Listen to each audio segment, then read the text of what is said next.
Undang-undang perampasan aset tidak penting, kata Hasto Kristianto, dan lebih penting adalah perampasan konstitusi. Rampas kan konstitusi kita dirampas, demokrasi kita dirampas. Jadi itu juga suatu hal yang sangat penting.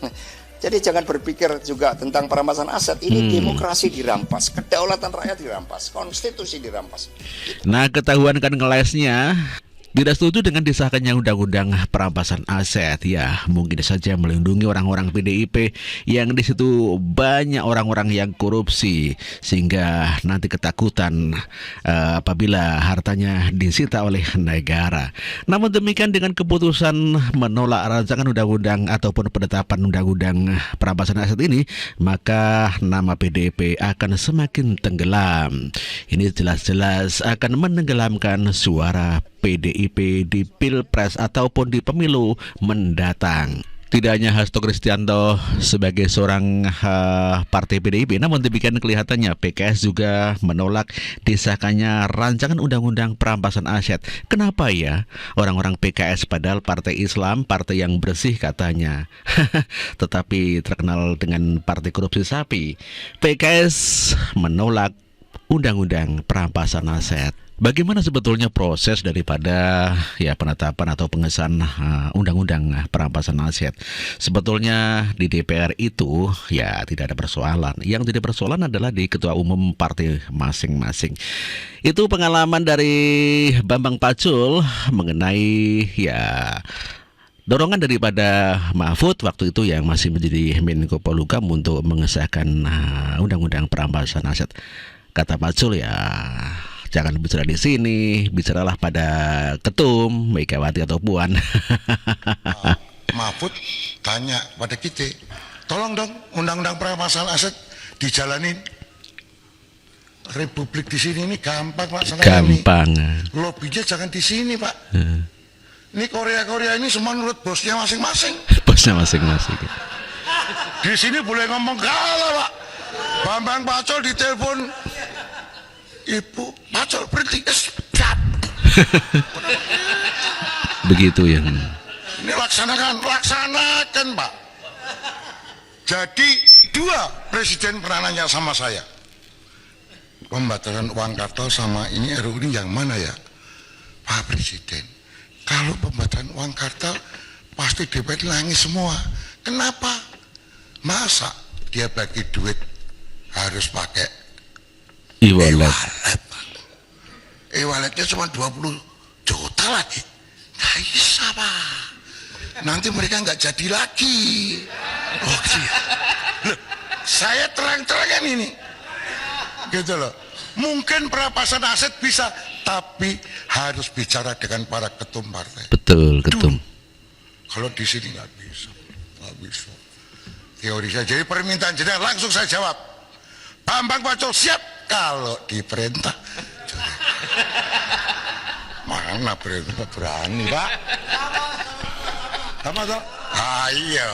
Itulah kenyataannya bahwa DPR, orang-orang yang di Senayan sebetulnya terima atau menurut saja sebetulnya kalau diperintah para ketua umum partai masing-masing, baik PDIP, PAN ataupun orang-orang semuanya yang partai yang ada di yang punya di parlemen ya.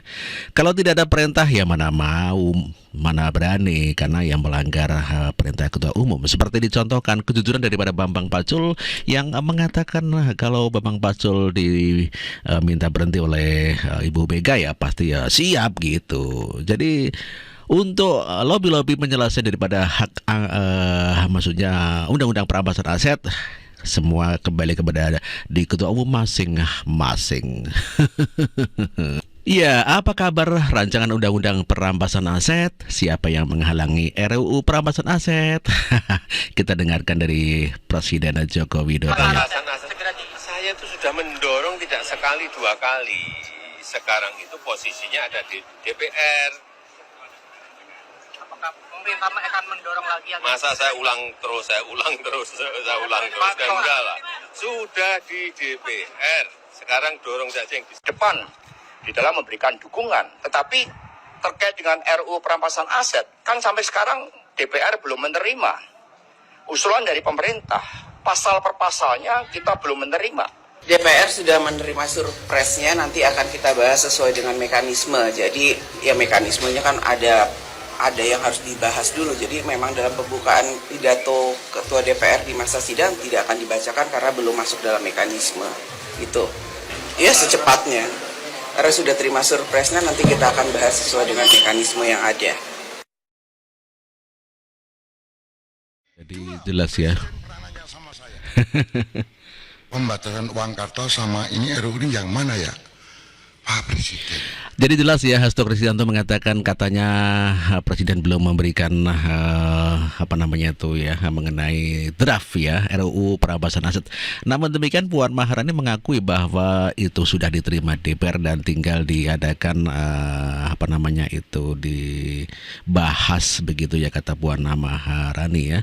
Ya, pembahasan ya tidak gampang dikarenakan banyak fraksi-fraksi ya di DPR, juga tidak hanya ketua DPR yang dari PDIP. Sedangkan PDIP sendiri juga enggan untuk untuk setujui atau menyetujui undang-undang perampasan aset ini. Sebagaimana diceritakan oleh Bambang Pacul bahwa tergantung ketua umum masing-masing, dan kelihatannya PDIP atau Megawati enggan. Kenapa ya? Apakah tidak semakin tenggelam partai-partai yang menolak undang-undang perampasan aset? Ya, begitulah kira-kira. Karena ya disitulah kadang-kadang di beberapa pasal penting. Saya paham. Beberapa waktu yang lalu Presiden itu mengirimkan draft naskah rancangan undang-undang perampasan aset kepada DPR dengan notifikasi untuk segera dibahas oleh DPR. Harus segera dibahas. Nah, pertanyaan pertama, PKS dalam posisi RUU perampasan asetnya gimana? Enggak ada pembahasan. Enggak, bukan. Tapi Mendukung atau menolak? Simpel aja, secara kan sederhana. dalam proses pembahasan. Kan dia langsung bukan atau menolak. Posisi politik PKS Oh sendiri. jelas, gini, PKS dalam ADART-nya itu memiliki jati diri PKS sebagai partai yang bersih, peduli, dan profesional. Dalam RUU perampasan aset, pertanyaan saya sederhana, apakah PKS setuju RUU perampasan aset atau tidak? Bang Andi ini memang mungkin Bang Akbar mungkin yang sudah pernah di DPR ya. Ada proses, ada berjenjang di situ. Oke. Enggak langsung ditolak, kan nggak begitu. Saya pikir gini, konsep perampasan aset ini merupakan terobosan dalam hukum ya. Terobosan dalam hukum.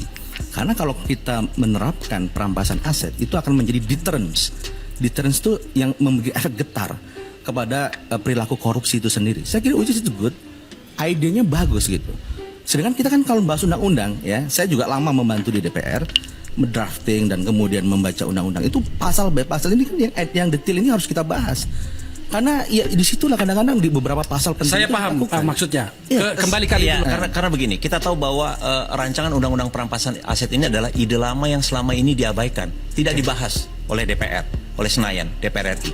Jadi justru saya ingin mempertanyakan partai-partai yang ada di Senayan, termasuk PKS, kenapa selama ini ide yang begitu baik, yang menurut kami di PSI merupakan akan menjadi game changer yang akan menghidupkan kembali harapan bagi pemberantasan korupsi, kenapa tidak disahkan sejak dulu? Dan sekarang saya ingin menanyakan itu, ketika Presiden mengirimkan itu kepada parlemen, posisi PKS di mana? Sesederhana itu, Bang. Apakah bisa dibalik ini tetap enggan membahas seperti sebelumnya atau bagaimana? Kelihatan ya PKS ngeles begitu ya dengan ditanyakan mengenai menolak atau menerima undang-undang perampasan aset. Tapi kelihatannya jawabannya muter-muter karena emang sebetulnya dia dengan tegas sebetulnya menolak, tetapi kan tidak enak. Menurut saya siapapun partai yang menolak undang-undang perampasan aset maka akan tenggelam. Hasto Megawati ini manusia biang kerok, manusia paling pembohong di atas bumi ini. Hasto ini kok bukan main, gerombolan korupsi kamu piara.